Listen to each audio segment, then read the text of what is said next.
Bonjour à tous et bienvenue dans ce podcast Fitaya consacré au tout nouveau programme Pilates à la barre. Je suis en compagnie de Lucie. Lucie, comment ça va? Ça va et toi, Flo? Ça va, ça va. Lucie, c'est notre coach qui anime et qui a créé ce programme. Je vais te laisser te présenter pour ceux qui ne te connaissent pas. Alors, je m'appelle Lucie, du coup. Je suis coach Pilates depuis bientôt 1 an. Prof de barre, du coup, j'ai été formée à la barre, au Lagris. Et j'enseigne du coup un peu dans plusieurs studios à Marseille. Comment tu as découvert le Pilates? Alors le Pilates, je l'ai découvert quand je vivais à Montréal, il y a bientôt 4 ans. Moi j'étais très sportive de manière générale, plus des sports à haute intensité, et c'est un peu cliché, mais j'ai découvert le Pilates et j'ai eu un coup de cœur. J'ai voulu me former quand j'étais là-bas.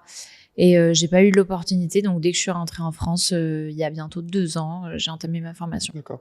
Surtout qu'ils sont à l'avance là-bas, en plus. Bah grave, là-bas, je faisais de la barre déjà depuis longtemps. C'est réellement arrivé quand en France, le Ben, Pilates? je suis arrivée dans le bon moment. Ok. Mais pour moi, c'était déjà ancré comme c'était au Canada. Donc je pensais pas que quand j'ai commencé ma formation, ça allait boomer à ce point-là. Donc au final, je pense que j'ai pris le bon filon, mais c'était pas du tout. Enfin moi, je suis pas arrivée parce que c'était à la mode ou parce que je me suis dit je vais trouver du taf, c'est sûr. Pas du tout. Je me suis juste dit go. T'as pas pu le faire à Montréal il y a 2 ans, on le fait maintenant quoi. Surtout qu'en France, en ce moment, c'est la grosse tendance. Là, il y en a partout. Ça ouvre, comme on dit souvent les magasins de cigarettes électroniques à l'époque. Ouais. Maintenant, c'est un cours de Pilates. C'est pour ça que sur Fitaya, il y a un nouveau programme, Pilates à la barre. Yes. Tu peux nous expliquer ce que c'est un peu le Pilates à la barre?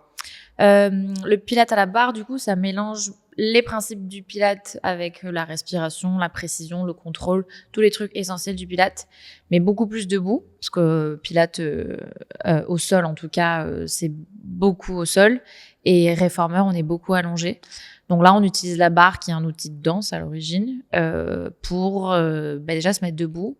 Comme ça, on est un peu plus sur le poids du corps. Et je vois, moi, beaucoup en cours que les filles qui ont l'habitude de faire du Pilates au sol, d'un coup, de les mettre debout, de sentir ses cuisses, ses genoux, on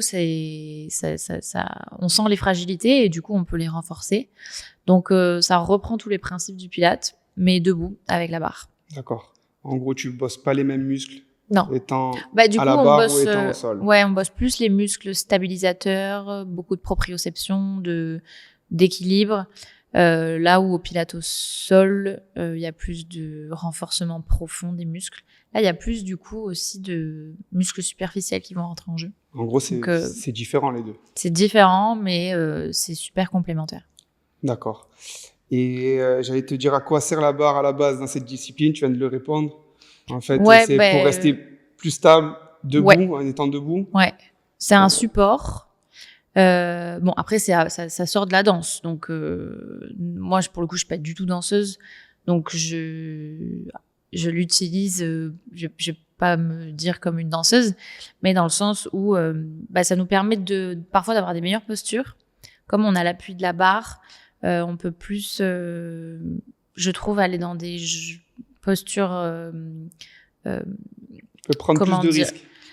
Pas forcément prendre plus de risques, ou en tout cas aller sur des postures un peu plus correctes. D'accord. Parce que on a l'équilibre de la barre, alors que par exemple un squat classique, on peut avoir les genoux un peu ton mouvement sera plus propre. Ouais, je trouve que ça peut aller sur ça, comme on a un soutien en fait, un appui.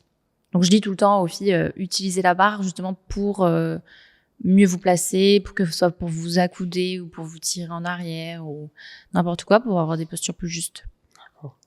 Et quelle est la différence qu'on ressent vraiment entre le Pilates à la barre et un cours de renfort classique? Je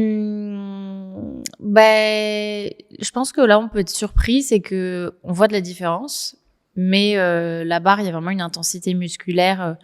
On tient. Alors moi, c'est de la barre fitness que je fais. Comme on tient beaucoup les postures, on remonte, on descend, on monte, on descend. On peut avoir des sensations quand même similaires, mais je trouve que la brûlure, l'intensité musculaire, elle est quand même costaud. Donc, je pense que moi, le Pilates en lui-même, il fait plus bosser le muscle en profondeur que du renfort classique. Tu me dis si je me trompe. Non, on fait attention à tout. Et puis, il y a la respiration aussi qui rentre en jeu. Alors, on en parle surtout quand on fait un squat, on te dit qu'il faut inspirer, expirer. Mais là, on se sert de la respiration pour engager encore plus tout le reste du corps. Donc, ça, c'est cool. C'est les principes du Pilates où c'est pas juste tu descends dans ton plié et tu remontes. C'est tu descends, mais tu as l'engagement du centre, l'allongement de la colonne. Enfin, plein de principes qu'on n'a pas forcément en renfo, ou en tout cas dont on parle pas forcément en renfo. Et par rapport du coup au programme Pilates à la barre sur Fitaya, on a utilisé une chaise. Est-ce que pour toi, tu travailles pareil? Franchement, alors si on a une chaise bien stable, parce qu'en soi une barre c'est souvent accroché et tenu, et donc on a la possibilité de se tirer et par exemple de pas tomber en arrière. Une chaise, il faut juste être plus vigilant. Donc ça, j'appelle à la vigilance. Mais sinon, le travail en soi elle-même, que ce soit une barre ou une table, n'importe quoi, ce qu'on a en fait qui puisse nous permettre de nous tenir. Mais le travail est le même. En tout cas, on travaille pas moins bien avec une chaise qu'avec une barre. Je pense qu'on a fait ça aussi sur Fitaya. C'est pour rendre le programme accessible à tout le monde. Bien sûr. Voilà, parce que je vois mal les personnes avoir une barre à la maison. Oui, pas forcément. C'est un peu compliqué d'avoir une barre à la maison. Oui. Donc, après aussi, si chez vous, vous avez une chaise haute, c'est que mieux. Oui. Si on peut rajouter quelque chose, une barre, c'est en moyenne à, on va dire, 1,10 m. En général, on est positionné pour avoir les coudes pliés par-dessus la barre. Donc, une chaise haute, une chaise de barre, de barre pour barre, pour manger, c'est toujours mieux. Mais une chaise, enfin, tout marche. N'importe quoi où vous pouvez vous tenir, en fait. Pas de barre de céréales. Non. Et est-ce qu'un programme à la maison est tout aussi intéressant qu'une séance en studio pour toi? Du coup, oui, je pense. Après, je sais qu'il y a des gens qui ont du mal à se motiver à la maison. A contrario, il y en a qui ont du mal à aller en studio et à se retrouver au milieu de plein de personnes. Moi, c'est ça. Moi, bon, pas au Pilates, parce que j'en ai jamais fait, malgré que ça commence à venir. Je me dis, par rapport aux blessures. Tu vas faire mon Pilates Core and Split. Voilà, déjà, on va commencer par ça. Mais je me dis, là, c'est l'hiver. Eh ben, tu vois, j'ai la flemme. Du mal, j'ai la flemme de bouger. Je me dis, bon, je fais mon sport à la maison. C'est en 30 minutes, c'est plié. Bah oui. Et merci, au revoir. C'est bon, j'ai fait mon sport. Il y a ça, il y a financièrement, il y a plein de choses qui font que, franchement, faire à la maison, en soi, on n'a pas besoin de beaucoup de matériel en plus. C'est pas comme si on allait à la salle de sport et qu'on avait besoin des poids de 30 kilos. Là, on a besoin de rien. Donc, il y a le côté galvanisant quand tu vas en salle et que t'es 15 et que t'as 15 filles sur la musique qui dansent. Il y en a qui sont gênées, il y en a qui sont mal à l'aise et qui vont préférer le faire chez elles. Ou alors, en complément de leur autre sport qu'elles font, un peu de barre à la maison, c'est toujours une discipline que j'ai découvert du coup à Montréal, en n'étant pas danseuse, parce qu'il y en a plein qui sont danseuses dans mes cours et qui me disent « Ah, ça fait du bien, je retrouve ce que je faisais avant quand j'étais petite ». Et moi, pour le coup, en n'ayant pas du tout été danseuse, j'ai découvert cette méthode et j'adore. Je me régale à l'enseigner, à la pratiquer. Franchement, c'est hyper cool. Ça change. T'as pas commencé par le Pilates à la barre? Non. De base. Ouais. Donc ça permet aussi de varier, ouais, de varier un peu. Et du coup, à qui s'adresse le programme Pilates à la barre? Celui-là, écoute, on l'a fait, je l'ai pensé débutant, intermédiaire, sachant qu'en intermédiaire, on peut travailler, on peut brûler. Moi, j'ai eu des courbatures pas mal après avoir fait le programme. Tu es rentré à la maison, tu as fait bain froid. Exactement. Massage. Mais ça s'adresse aux débutants aussi, ou dans le sens où il n'y a pas de mouvements compliqués, farfelus. N'importe qui. Alors, faut faire attention toujours aux genoux. C'est souvent ce que je dis aux filles quand on se retrouve sur son poids de corps. On peut être un peu perturbé si on a l'habitude de faire pas mal de sol. Mais sinon, il s'adresse à tout le monde. D'accord. Donc, une personne débutante qui n'a jamais fait de Pilates peut commencer par ton programme Pilates à la barre sur Fitaya. Oui. D'accord. Moi, je confirme. Tu expliques très bien tes mouvements. Yes. Tu mets la personne en sécurité. Donc, je pense que c'est facile à suivre vraiment comme séance. Et est-ce que le Pilates à la barre est adapté si on manque de souplesse? Me concernant, elle est pas mal cette question, tu vois. Mais oui. Donc, est-ce que moi, je peux faire ton programme Pilates à la barre? Mais oui, mais ça, c'est un cliché. Tout le monde me demande, même au Pilates normal, je suis pas souple, mais on s'en fiche. Enfin là, dans ce programme, j'ai mis aucune souplesse. Alors justement, ça peut être hyper intéressant d'utiliser la barre pour s'assouplir. Mais après, non, il n'y a pas du tout besoin d'être souple. Besoin de pas grand-chose. Je te cache pas, c'est compliqué. Un peu de coordination, un peu de... Tu commences tes séances de pilates qu'il faut toucher là, ça tire. Et quand on envoie la jambe vers le ciel ça tire. Après, je fais mon maximum. Oui. Et après, on n'est pas obligé de toucher. Non, on est d'accord, voilà. On n'est pas obligé de toucher. Et après, on voit l'évolution. Oui. On voit l'évolution aussi. Oui, carrément, c'est le but, toujours...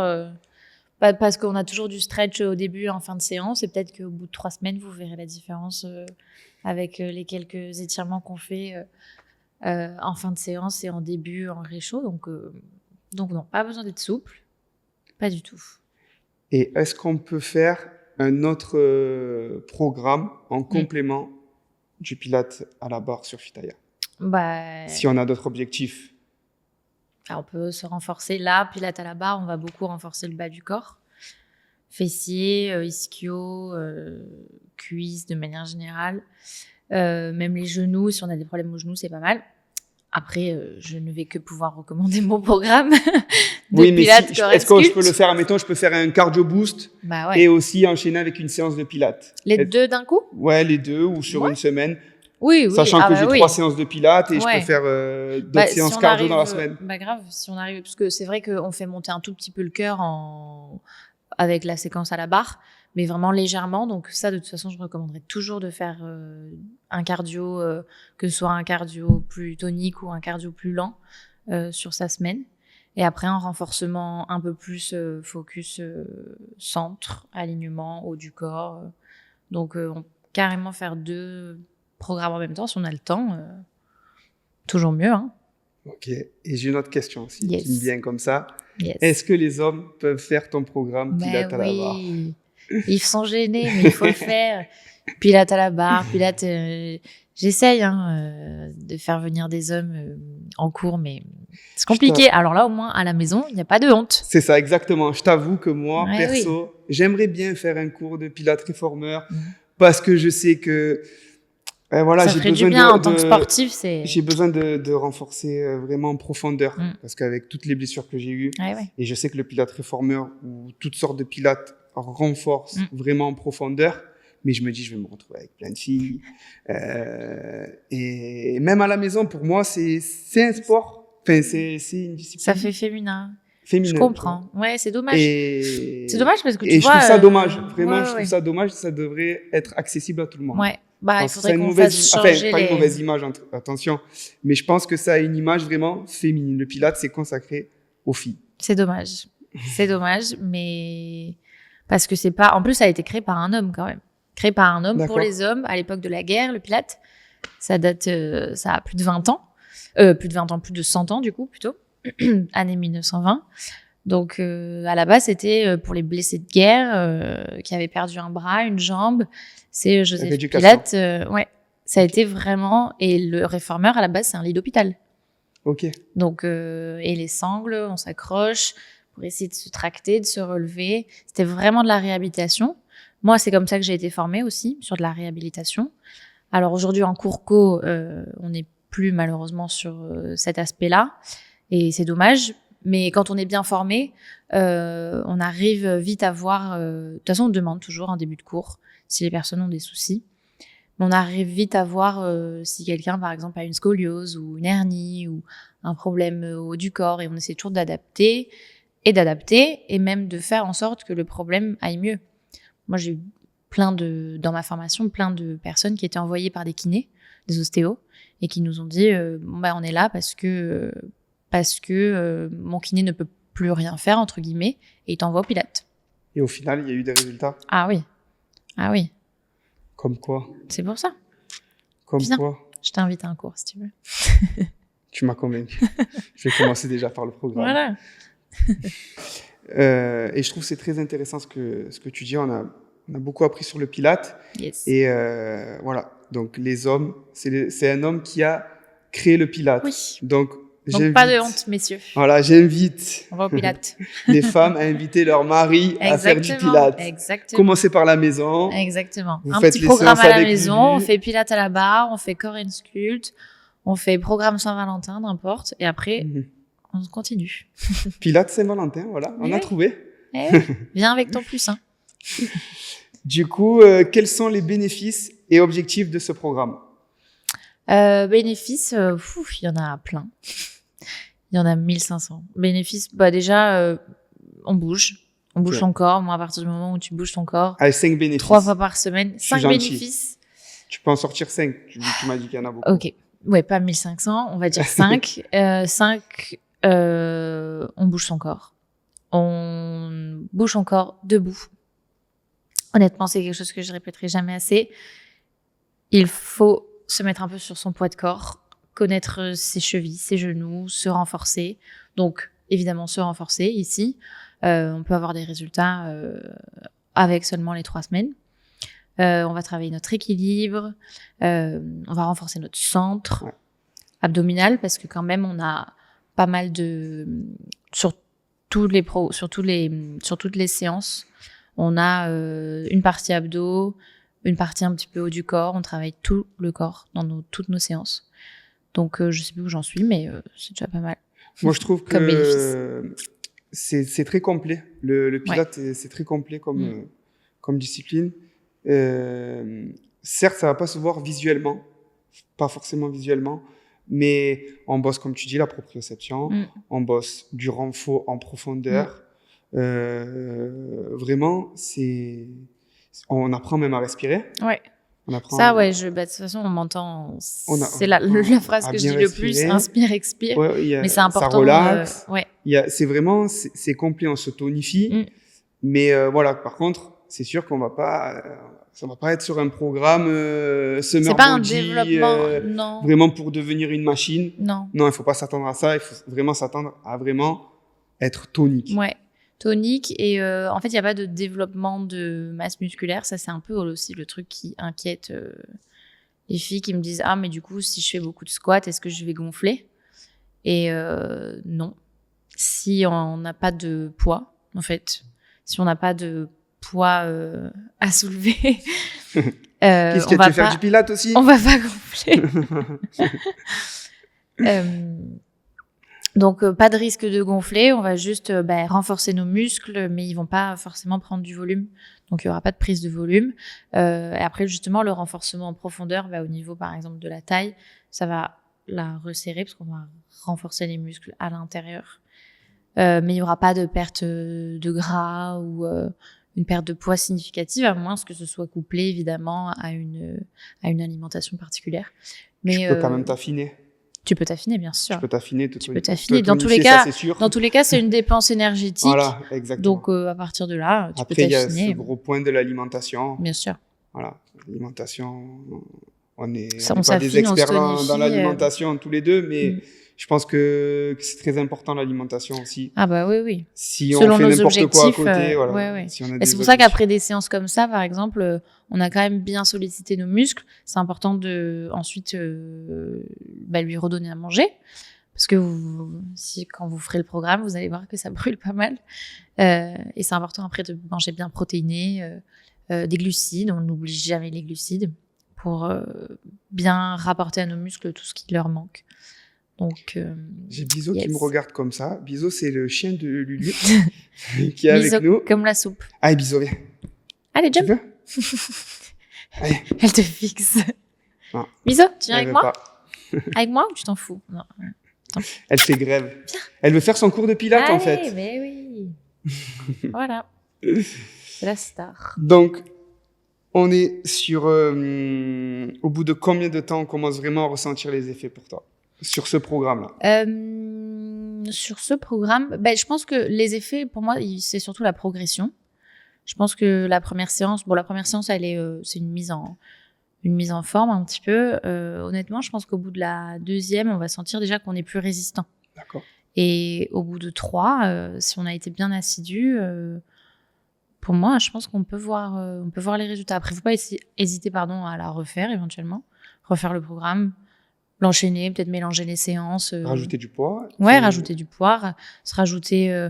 Si la première fois qu'on a fait le programme, on n'a pas mis d'élastique ou pas de poids, la deuxième fois, on peut peut-être en mettre et accentuer au fur et à mesure. Se rajouter des petits poids aux chevilles, des élastiques. C'est important les options. C'est important les options. Et c'est pas parce qu'on a fait une séance qu'on peut plus la refaire en fait. Non, au contraire. Et justement, ça, c'est quelque chose d'important pour moi, c'est de refaire et de voir à quel point on a progressé entre la première et la deuxième. Parce qu'on se rappelle souvent de ça, j'avais galéré la dernière fois, et c'est tellement satisfaisant de voir que la deuxième ou la troisième, tu galères moins. Et j'en viens à ma question, c'est normal de trembler ou de sentir que ça chauffe, même avec des mouvements doux, c'est ce qu'on dit. Ouais. Plus vous refaites les séances, et moins ça va trembler. Exactement. Et moins ça va chauffer. Oui. Et là, vous allez sentir une vraie évolution. Vous allez dire, ah ouais.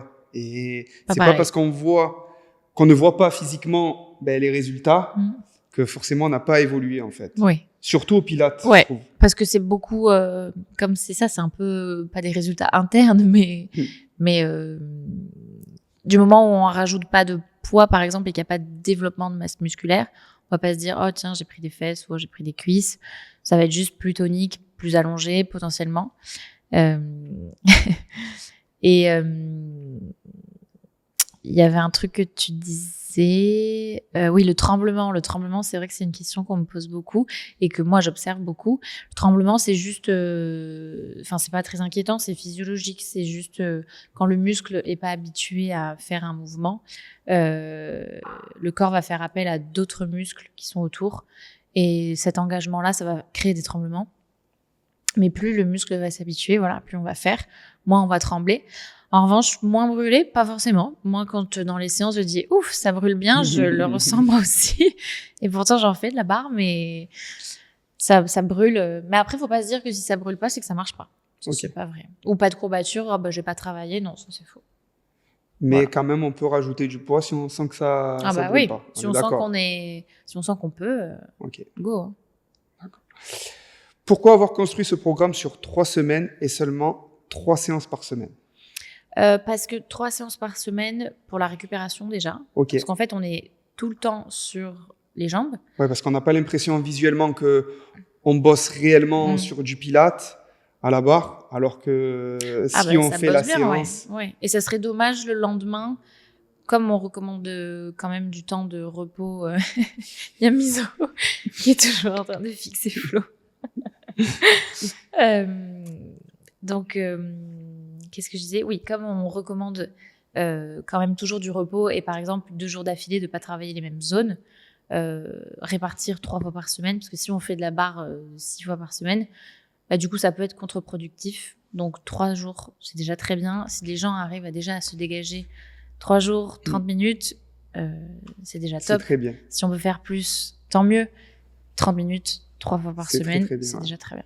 Je trouve que n'importe quelle activité, mais si on arrive à le faire 3 fois par semaine, pour une personne qui travaille, qui a des enfants, qui a du mal à se dégager du temps libre, je trouve que c'est très très bien. Ouais. Et on peut avoir des résultats aussi avec 3 séances par semaine. Bien sûr. On pense pas, mais au final, je pense que on peut avoir des résultats. Oui. Comment est pensée la progression au fil des semaines sur tes séances? Alors, je dirais pas qu'il n'y a pas de progression. Disons que les semaines sont pensées pour travailler. Alors, la dernière semaine, c'est sûr qu'elle brûle un petit peu plus que les autres. Après, c'est juste pensé pour qu'on puisse travailler l'ensemble du corps. Comme 1 fois par semaine, il y a un focus un peu plus haut du corps avec des haltères. Il y a des séances qui vont être un peu plus intenses en abdos, d'autres qui vont être un peu plus intenses en barre, d'autres qui vont être un peu plus cardio à la barre. Donc j'ai adapté pour que sur toutes les séances, on puisse retrouver quand même un travail intense de chaque groupe avec une petite intensité peut-être plus sur quelques zones en fonction des séances. Mais c'est assez, je vais pas dire linéaire, il y a une progression. Le dernier cours, les 2 derniers cours sont pas mal intenses par rapport au premier. Les 2 premières semaines sont un peu linéaires, on va dire. tu accompagnes vraiment et même dans les mouvements, pas trop farfelus, pas trop compliqués. La personne. Et la dernière, on a un peu plus de coordination. Ok. Ça devient un peu plus difficile sur la dernière semaine. Un peu plus, j'ai essayé d'amener plus de bras et de jambes qui bougent en même temps, par exemple, mais dans des axes différents. Donc ça perd pas mal quand on ouvre en latéral, mais qu'avec la jambe, on va derrière.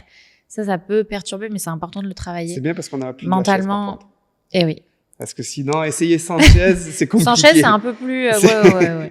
Ou d'un coup, il faut monter sur les orteils. D'un coup, on se met en demi-pointe. Sans chaise, c'est un peu Peut-être plus... que le prochain, on fait pilates à la barre, mais sans barre. Sans barre. Sans chaise, du coup. Pilates à la chaise, mais sans chaise. Sans chaise. Pour voir si vous avez bien bossé. Voilà. Pour voir s'ils ont bien bossé. Et quelles sont les erreurs les plus fréquentes quand on débute le pilate? En général. Ouh là là. Ou si tu veux vraiment, on peut se focaliser vraiment, vu qu'on est sur le programme Pilates à la barre, on peut se focaliser sur ce programme-là.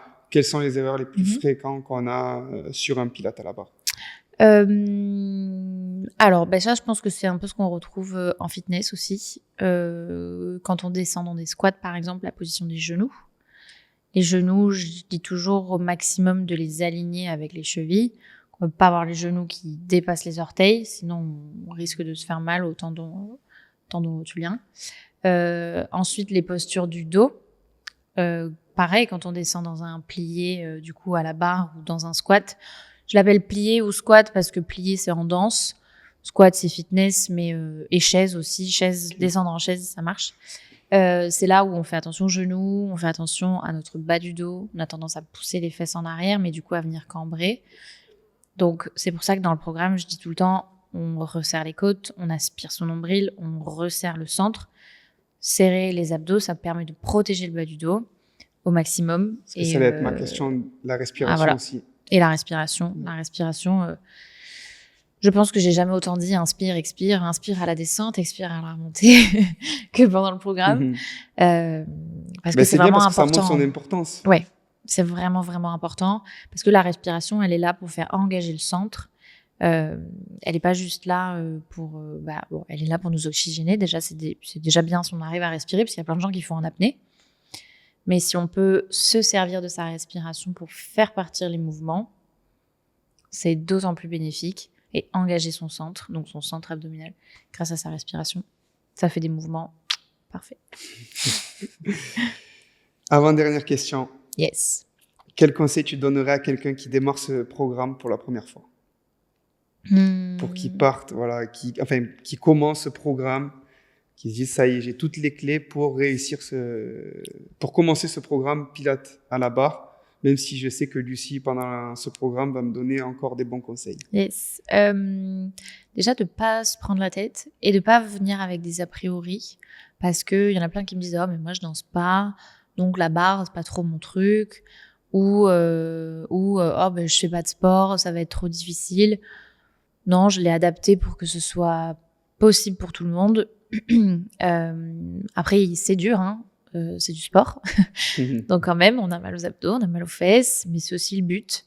Donc aussi de pas se prendre la tête avec que ce soit la coordination ou s'il y a des choses qu'on maîtrise pas, le bras, j'arrive pas à le monter, ou la jambe. Il faut pas s'inquiéter, pas se mettre la pression. C'est un programme qui est accessible à tout le monde. Et d'y aller avec l'envie de découvrir, parce que je pense qu'il y a surtout pas mal de personnes qui vont découvrir plutôt que des personnes qui en ont déjà fait, à moins qu'on ait des danseuses qui ont envie de reprendre un petit peu la barre. Mais probablement, c'est une discipline nouvelle.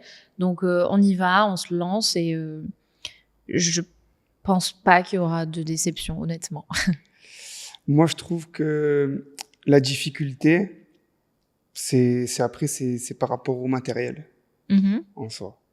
Quand tu vas utiliser un ballon, un bloc ou haltère pour aux chevilles.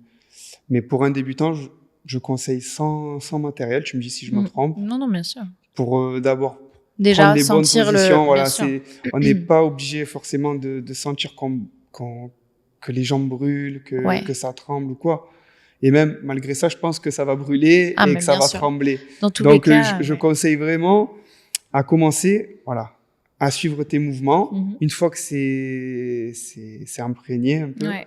Le refaire avec même refaire la séance avec le matos et voir l'évolution. Ouais. De toute façon, on le voit, tu fais le même mouvement, mais tu as le ballon sous le talon, ou tu as le ballon, ou tu as le talon à plat. C'est un autre exercice, un autre engagement.